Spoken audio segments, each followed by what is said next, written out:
Halo Sobat Aga, kembali lagi bersama Aga Teknologi. Bagaimana cara kerja kamera? Jika Anda harus menebak berapa banyak foto yang akan diambil dengan smartphone sepanjang tahun 2018, berapa kira-kira jumlahnya? Mungkin 1 miliar? Atau lebih dekat ke triliun? Atau bahkan lebih tinggi lagi, 50 triliun atau 1 kuadriliun? Berikut beberapa informasi untuk membantu Anda. Jumlah manusia di bumi adalah 7,6 miliar. Persentase orang yang memiliki smartphone di seluruh dunia sekitar 43%. Dan mari kita anggap setiap orang mengambil sekitar 1 foto sehari, maka jawabannya sekitar 1,2 triliun foto. Jadi 1 triliun adalah tebakan yang cukup bagus. Itu adalah jumlah foto yang sangat menakjubkan. Tetapi berapa banyak bagian berbeda dari ponsel Anda yang harus bekerja bersama untuk mengambil 1 foto tersebut? Itulah pertanyaan yang akan kita jelajahi. Bagaimana smartphone mengambil foto? Jadi mari kita selami sistem yang kompleks ini.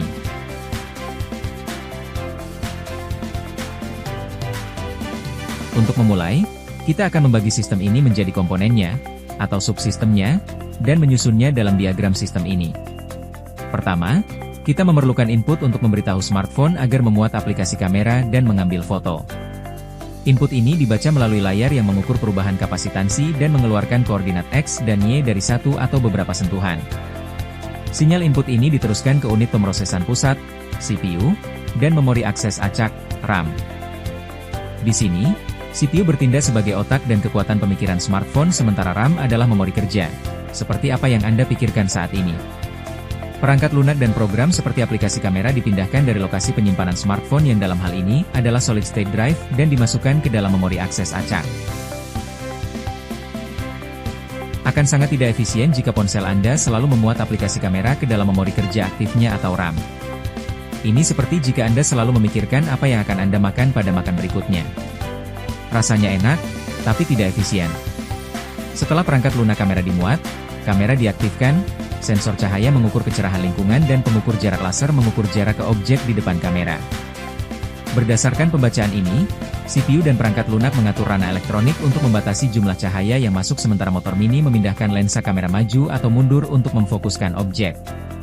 Gambar aktif dari kamera dikirim kembali ke tampilan dan tergantung pada lingkungan. Lampu LED digunakan untuk menerangi adegan.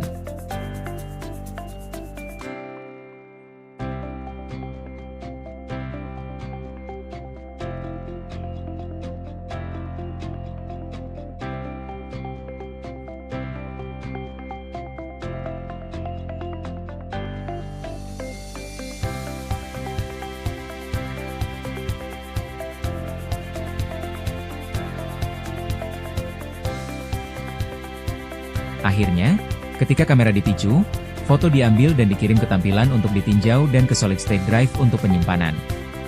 Ini adalah banyak komponen yang cukup kompleks, namun masih ada 2 bagian penting lagi dari teka-teki ini, yaitu pasokan daya dan kabel.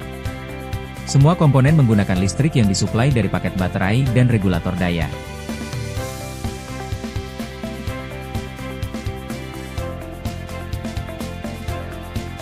Kabel mengalirkan daya ini ke setiap komponen sementara kabel terpisah membawa sinyal listrik untuk memungkinkan komponen berkomunikasi satu sama lain. Ini adalah papan sirkuit tercetak, PCB, dan ini adalah tempat banyak komponen seperti CPU, RAM, dan solid state drive dipasang.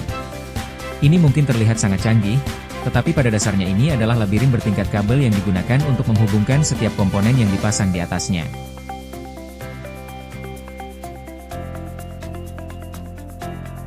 Jika Anda mau, Anda bisa menambahkan komponen lainnya ke diagram sistem Anda, namun kami membatasi pilihan kami pada ini. Jadi, sekarang setelah Anda memiliki tata letak sistem, mari kita buat perbandingan atau analogi antara sistem ini dengan sistem tubuh manusia. Bisakah Anda memikirkan bagian tubuh manusia yang mungkin memberikan fungsi serupa dengan yang telah kami jelaskan untuk subsistem smartphone? Sebagai contoh, CPU itu seperti area pemecahan masalah di otak sementara RAM adalah memori jangka pendek. Ini adalah beberapa perbandingan yang kami buat. Sangat menarik menemukan begitu banyak kesamaan antara 2 hal yang sangat berbeda. Seperti halnya saraf dan kabel sinyal, keduanya mengirimkan sinyal berkecepatan tinggi ke berbagai area tubuh dan smartphone melalui pulsa listrik. Namun satu terbuat dari tembaga sementara yang lainnya terbuat dari sel.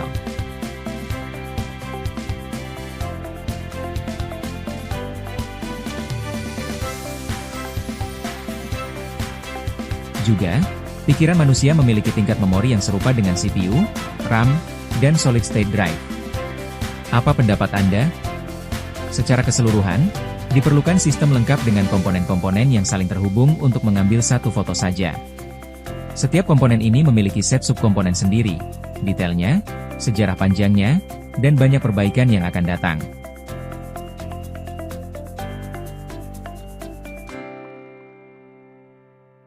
Tata letak ini mulai terlihat seperti cabang-cabang pohon. Setiap elemen akan dijelaskan dan dirinci di episode lainnya. Namun untuk episode kali ini, kita akan fokus pada perhatian kita pada kamera. Tetapi sebelum kita memberi Anda diagram exploded dari kamera dan membahas semua detailnya yang rumit, mari kita terlebih dahulu melihat mata manusia. Dengan mata manusia, kornea adalah lensa luar yang mengambil cahaya dengan sudut lebar dan memfokuskannya. Selanjutnya, jumlah cahaya yang masuk ke mata dibatasi oleh iris. Lensa kedua, yang bentuknya dapat diubah oleh otot-otot di sekitarnya, membelokkan cahaya untuk menciptakan gambar yang terfokus. Gambar yang terfokus ini kemudian melewati mata hingga mengenai retina.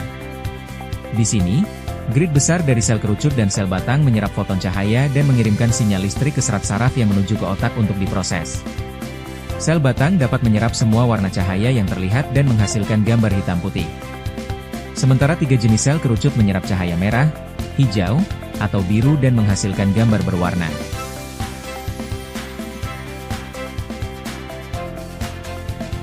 Dengan mata manusia, kornea adalah lensa luar yang mengambil cahaya dengan sudut lebar dan memfokuskannya.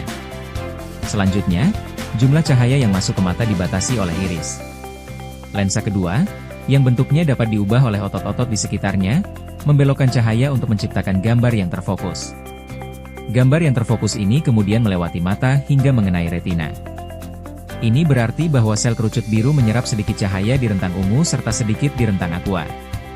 Kedua, mata kita tidak hanya mendeteksi satu panjang gelombang cahaya pada satu waktu, melainkan campuran panjang gelombang, dan campuran ini diinterpretasikan sebagai warna yang unik. Ini agak seperti memasak sup. Dibutuhkan banyak bahan yang dipotong dan dicampur bersama untuk membuat rasa yang kompleks. Jika Anda melihat dengan cermat, bahan-bahan individu dapat diidentifikasi, tetapi bahan-bahan ini rasanya sangat berbeda jika dimakan sendiri dibandingkan dengan seluruh sup yang tercampur bersama. Inilah sebabnya mengapa warna-warna seperti merah muda dan coklat yang merupakan kombinasi warna dapat ditemukan di roda warna, tetapi tidak di spektrum cahaya tampak. Dibutuhkan banyak bahan yang dipotong dan dicampur bersama untuk membuat rasa yang kompleks. Jika Anda melihat dengan cermat, bahan-bahan individu dapat diidentifikasi, tetapi bahan-bahan ini rasanya sangat berbeda jika dimakan sendiri dibandingkan dengan seluruh sup yang tercampur bersama. Inilah sebabnya mengapa warna-warna seperti merah muda dan coklat yang merupakan kombinasi warna dapat ditemukan di roda warna, tetapi tidak di spektrum cahaya tampak. Nah, itu dia penjelasan materi teknologi kita kali ini tentang kamera. Kalau kalian suka, jangan lupa like. Kalau kurang suka, bisa dislike. Dan kalau kalian ingin terus mengikuti materi-materi seperti ini, silakan subscribe dan tinggalkan komentar ya.